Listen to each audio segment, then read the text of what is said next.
लगता है कि खान साहब की रिहाई ईद से पहले हो जाएगी, क्योंकि कुछ खबरें आ रही है कि खान साहब ईद से पहले रिहा हो जाएंगे? शुक्रिया जी। पहले तो कह रहे थे छोटी ईद से पहले रहा हो जाएंगे, फिर अब कह रहे बड़ी ईद की बात। देखिए खान साहब पे जो उन्होंने 200 केसेस किए हैं सब के सब नकली हैं, इनमें कोई जान नहीं है। ये सिर्फ इसलिए किया जा रहा है कि खान साहब को किसी न किसी बहाने से सियासत से बाहर रखा जाए। जो हमें सुनने में आ रहा है, तस्दीक मेरे पास कोई नहीं है, बट कहा जाता है कि खान साहब को कह रहे हैं कि आप लंदन चले जाएँ बाकी भगोड़ों की तरह, या आप ऐसे करें कि बनी गाला में 5-6 साल बैठ जाएँ, गैर सियासी हो जाएँ, या अपनी पार्टी से किसी और को नॉमिनेट कर ले वज़ीर आज़म के लिए। बात सुनने की बातें अल्लाह को पता है। डील या डील खान साहब ने इनको दिन नहीं थी और ना वो खुद करेंगे, उनके डीएनए में ही नहीं है ये चीज़। मैडम आज की समाज के हवाले से बता दें, आज समाज में आपको क्या लगा कि मतलब किस तरह दलाइल हुए, और आपको लगता है कि जो दलाइल आज हुए और जो चीफ जस्टिस की तरफ से जो अमल था उस हवाले से बता दें, आपको क्या लगता है, क्या चीज़ कि मतलब रिहाई हो जाएगी या केस खत्म हो जाएगी कि नहीं? देखें जो आज की हेयरिंग थी, इससे पहले जो हेयरिंग थी वो तो एक एक्स्ट्रा कॉन्स्टिट्यूशनल हेयरिंग थी। कभी भी आपने सुना नहीं कि जेल में किसी का केस किया जाए। इन लोगों ने जेल में केस किया वज़ीर आज़म का, किस चीज़ से डरते थे? अभी भी खान साहब का केस उनको हाई कोर्ट नहीं लाते हैं। है तो अजीब बात है, बाकी दुनिया का हर बंदा आ सकता है। एक बंदा आता है एयरपोर्ट पे लाहौर पे, उसके सारे केसेस लाहौर एयरपोर्ट में माफ़ करवा दिए जाते हैं। हालात इस वक्त ये हैं कि खान साहब पे प्रेशर है। अब क्वेश्चन ये है कि क्या जजेस वो प्रेशर ले सकते हैं? खान साहब तो प्रूव कर दिया कि मैं पाकिस्तान का सच्चा बेटा हूँ, मैं बैठा हूँ जेल में, जितने केसेस करने कर लो, मैं नहीं बाहर आ रहा।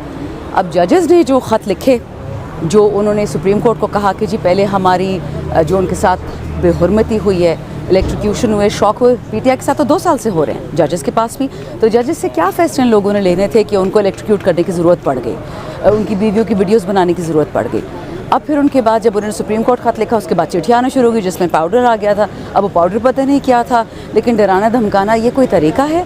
अगर आपके हाई कोर्ट के जजेस महफूज नहीं हैं तो इमरान खान क्या महफूज होगा और आप क्या महफूज होंगे? ये एक चीज़ जारी है, एक हद से बाहर लाकानूनियत की तरफ। आपने देख लिया बहावल नगर में क्या हुआ, पाकिस्तान के 2 अहम इदारों के बीच में तकरार हुई। क्या यह होना चाहिए था? आपके दुश्मन इंडिया, आपका दुश्मन इजराइल, वो सब कुछ देख रहा है। क्या हम ऐसी कमज़ोरियाँ दुनिया को दिखाने चाहिए? ठीक है आपस में लड़ेंगे, बट दुनिया को क्यों बताए? तो what I am telling you कि खान साहब के साथ जो हो रहा है ये सिर्फ एक अलामत है कि जो पूरे पाकिस्तान में आगे क्या होना है, जो लाकानूनी। और कौन पाकिस्तानी चाहेगा कि पाकिस्तान टूटे? किस पाकिस्तानी को फ़ायदा है कि पाकिस्तान की अफवाज को नुकसान हो? किस पाकिस्तानी को फ़ायदा है कि हमारी पुलिस को नुकसान हो? और किस पाकिस्तानी को फ़ायदा है कि हमारे जज को नुकसान हो? वो तो सारे बाहर बैठे जिनको नुकसान हो, जिनको फ़ायदा होना है। ये याद रखिए, बहुत बड़ी गेम है। पहले भी होती थी द ग्रेट गेम। हमारे इस गर्म पानी के लिए पहले रूस अफ़गानिस्तान आया, अब ये लोग चीन जाना चाह रहे हैं। हमेशा मैं कहती थी कि पाकिस्तान निशाना और इमरान खान बहाना। ये गेम पीटीआई की नहीं है, गेम पाकिस्तान की है कि कौन सा सूबा कौन ले लेगा, कौन सा गर्म पानी कौन ले लेगा, हमारे मादनियात कौन लेगा, सोना कौन लेगा, यूरेनियम कौन लेगा, रेयर अर्थ मिनरल्स कौन लेगा। ये गेम बहुत बड़ी है। मैडम कल कौमी असम्बली का इजलास था, आसपा भट्टो स्पीकर साहब उनसे हज लेते ही आप इजलास में चवी कर किया, अपोजिशन लीडर को बात करने तक नहीं देगा। दूसरे वाले से आप क्या कहेंगे? आसफा जरदारी को इलेक्शन जितवाया गया, मतलब फॉर्म 47 से भी आगे बात चलेगी। जो जो लोग उनके खिलाफ थे, इलेक्शन में खड़े थे, उनका आईनी हक था। वो इलेक्शन उन्होंने सारे कैंडिडेट्स के कागज़ रिजेक्ट कर दिया और हमारे वाले को जेल में डाल दिया। इस तरह वो इलेक्शन जीत गई। तो मुझे बताएं, ये लोग जो मुनाफिक 24 घंटे कहते हैं कि democracy is the best revenge, अंग्रेज़ी क्यों बोलते? सच बोल दो ना कि हमने बादशाहत करनी है इस मुल्क पे। पहले बोलते थे वेलकम टू पुराना पाकिस्तान। पुराना पाकिस्तान आपने देख लिया, बिजली आसमान से बातें कर रही है, महंगाई लोगों के सर तोड़ रही है। गैस, अभी सुना है कि बिजली की बिल 100 रुपये यूनिट पे चली जाएगी। हमारे टाइम पे महंगाई थी और तब 17 रुपये यूनिट था, अब 100 रुपये यूनिट है। अब तो जो आपका सफ़ेद पोश बंदा है वो तो फिर बिजली और ना ही इस्तेमाल करे तो बेहतर है। ये लोग इन तबाहियों से बचने के लिए डिस्ट्रैक्शन क्रिएट करते, इधर ड्रामा उधर ड्रामा, ये आ गया फलाना आ गया, ढिमकाना आ गया। ये सारी गेम है, और क्योंकि ये गेम खेल रहे तो इस गेम से तो कुछ बनना नहीं है। दुआ करें कि पाकिस्तान आपका सालमियत में बका रहे, क्योंकि इस जून जुलाई में जो महंगाई की लहर आनी है, ये खाना जंगी की तरफ आपको लेके जाना चाह रही है। जो आपके बैठे हुए हैं माशाल्लाह बाहर फ्री एडवाइस देने वाले लोग, वो यही कहते हैं कि जी बस आप निकलें, हम निकलेंगे आईना कानून की हद में, जिस तरह हमने पेशीन में किया, जिस तरह हमने कोहाट में किया। हम अपने आइन को देखते हुए सारे हकूक़ के लिए निकलेंगे, लेकिन खाना जंगी हम क्यों करें, खून हम क्यों बहाएं? याद रखें, ये इसकी नहीं है इमरान खान तक की बात। खान साहब, मुझे याद है एक बंदा है बहुत बड़ा जर्नलिस्ट कहता है, उसका नाम मैं भूल गई हूँ, उसने एक दफ़ा कहा था इंग्लिश में ही कि the only thing that stands between Pakistan and D nuclearization is Imran Khan. यानी खान साहब खड़ा हुआ है पाकिस्तान के जौहरी हथियार के सामने कि ना मैं देने वाला हूँ ना मैं पाकिस्तान को ख़राब करूँगा। सो ये द ग्रेट गेम दोबारा स्टार्ट होगी। स्टार्ट एब्सोल्युटली नॉट सी हुई थी, रिजल्ट आप सब देख रहे हैं। तो जी अच्छा, फवाद चौधरी वापस आना चाह रहे हैं और आपके ख्याल में क्या उनको वापस आना चाहिए, और अगर वो वापस आते हैं तो क्या पार्टी को कबूल करना चाहिए या नहीं, क्या कहें? देखिए फवाद भाई मेरे बहुत अच्छे दोस्त हैं, उनकी बीवी को मैं भाभी बोलती हूँ, लेकिन वो मेरा एक ज़ाती रिलेशनशिप है। जिन जिन लोगों ने खान साहब को सख्त वक्त में छोड़ा, अगर खान साहब उनको वापस लेना चाहते तो हम कोई ऑब्जेक्शन नहीं कर सकते।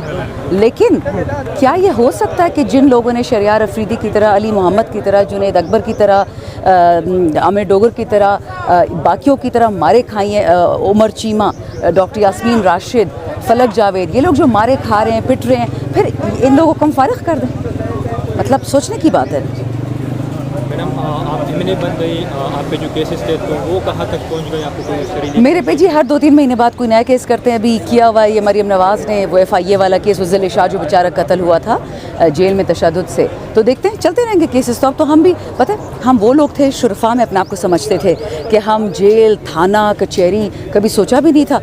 अब ढीठ ही हो गए हैं ऊपर से। मतलब जितना किसी को दीवार में चुनवाओगे तो वो तो फिर रिएक्ट करेगा ना। मैम वफाकी हुकूमत आवाम को रिलीफ देने में नाकाम है, लेकिन KP में आप लोग की हुकूमत है, तो वहाँ आप लोग क्या कर रहे हैं आवाम की रिलीफ? अल्हम्दुलिल्लाह, अच्छा सवाल आपने पूछा। एक तो आपके देखें हैं टिकटॉक की हुकूमत चल रही है, और एक असली KP में अल्हम्दुलिल्लाह। 3 मोटी चीज़ें आपको बताऊँगी।